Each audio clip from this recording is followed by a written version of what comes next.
Ito po ang ating napakaganda at yayamaning Nuna Triv Compact Stroller. So this is good for newborn, adjustable for fully reclined up to 22 kg. Okay? So this already washed and ready to use na rin po. So ito po yung details po niya one by one. Ang ganda po nito, reversible yung kanyang seat. Adjustable po yung kanyang handle, leather na rin po yung kanyang handle. So ito yung kanyang canopy, adjustable na rin po yan as full canopy. Ayan, as you can see, naka-zipper po siya. And then meron siyang airways dito sa dalawang side. Anong color niyan? Coal ba? Para siyang ano, Ash gray. kumbaga, gray ganun, gray. Coal ang nakalagay dun sa ano? Or parang sa carrier na pearl gray ganun.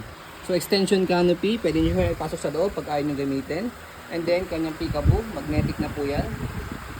Okay? And then, lahat yung pagkakasit niya. May extra pad po yan, this one. Hindi tanggalin. So pwede nyo siyang tanggalin ha. Okay, para at least meron ditong airways. So meron siya o wala, okay lang din po. Ayan. So syempre kasama na rin po yan. Belt lock, 5-point harness, wala po siyang putol. And then next natin, yung kanyang front handle, ayan, leather na rin po siya. So check nyo mabuti, wala po siyang tear or dents. And then leg rest, ayan. So para mas mahaba siya pag nakahiga. Oh, dito na botones. Botones natin. Finish kasi. Ayan. Okay. Next natin, press nyo po dito sa both sides yung button pagka nakaupo. Ayan. Ito na rin yung kanyang footrest. Pre-love to ah. Payla pero magandang condition niya. And then next natin, upo natin siya. Higa natin, I mean. Adjust natin siya. Tapos dito sa likod, dito siya ina-adjust. Press.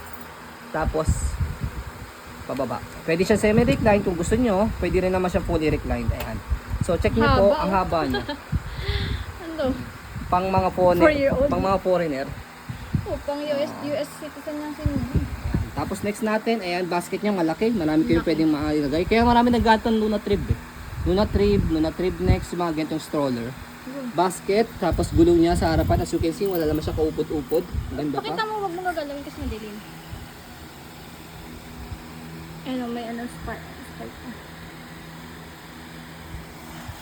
Kabilang side na gulong.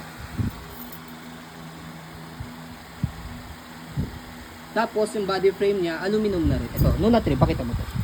Nuna Triv. Wait, di makita blurred yan. Huwag mo na pakita yung kuko. Tapos kakas yan, nadidetect yung hukom.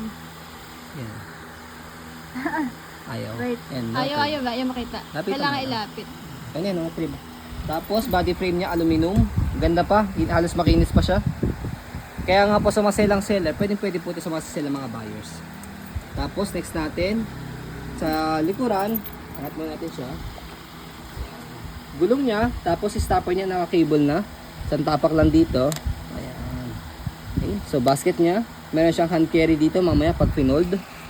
Likod. Okay, max 22 kg sa likod niya. Aluminum.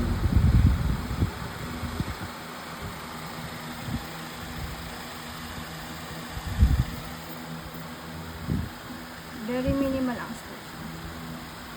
And then next natin sa kanya yung kanyang handle. Ayan, ang ganda rin ang handle niya kasi nga po leather. Wala siyang tear. Diba? Ito may sign of usage talaga yan. Nagagasgasan to kapag ka-pinold. Mamaya papakita natin. Naka-stand yan. Para hindi magasgasan to. So next natin, ayan, naka-adjust yung Adjustable. handle niya. Press lang to, slide up para na-adjust po siya. So bagay na bagay din po ito sa mga matangkad na mga parents kasi mahaba siya. Tapos next natin, request natin yung kanyang seat. Ito, yung button dito, silver button. Press niya po siya left and right. Sabay. Okay lang makita hindi sabay, basta maangat niyo po siya. Tapos shoot niya na siyang ganyan. So that's it. Ang ganda niya. Pag hindi ito nakuha mamaya o kaya bukas, rarampa muna namin ito sa Monday.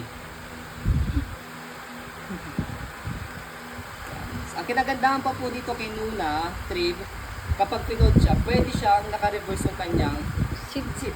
Pakita natin. Press niyo po dito. Mabilis lang yung ipod ah. Press dito. Ayan. Tapos, syempre yung handle niya, baba muna natin siya. Okay. And then, saan na yan? Ito. Atake niyo siya pataas. See? Ano lang. Real quick lang siya. Yan siya. Boy, bihira po sa ganitong stroller ang naka-fold kapag naka-reverse. Kung tatanong kayo, kung original date, ayan na ha.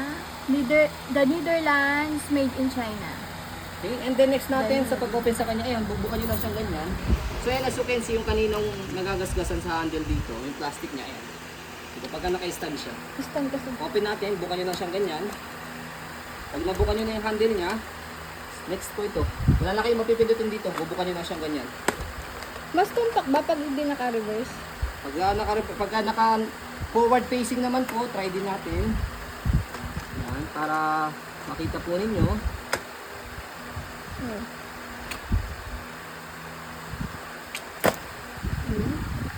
Mas maganda siya, hindi madudumihan. Mas tumpak siya. Pahiga kasi, pag ano niya lagay mo. Sa car.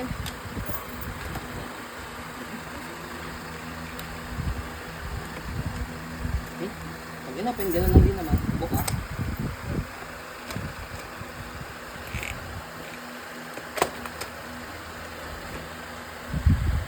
May So, peke, ayan. may peke bang nun? Di ba wala namang peke? Yup. Kasi yung isang kachat ko, bakit made in China? Yung box na brand new na binili natin. Wala. Walang peking muna, no? Mahal na. Mahal ang quality ni Nina. Wala. Marami lang talaga siyang version. So, ayan po. As you can see, very details po kami sa aking pong pag-video kasi amin siya policy. No refund, no exchange. What you see is what you get. So, isa lang po yan, ha? Paunahan na lang po kayo dahil napakabihira lang po kami magkaroon ng ganyang stock po ng pre-lab yet maganda pa po yung condition. Kasi maganda naman talaga yung mga condition na kinukuha po namin, mga selected lang talaga. Selected lang talaga. Okay? So, ayan po. Have a nice day and God bless po.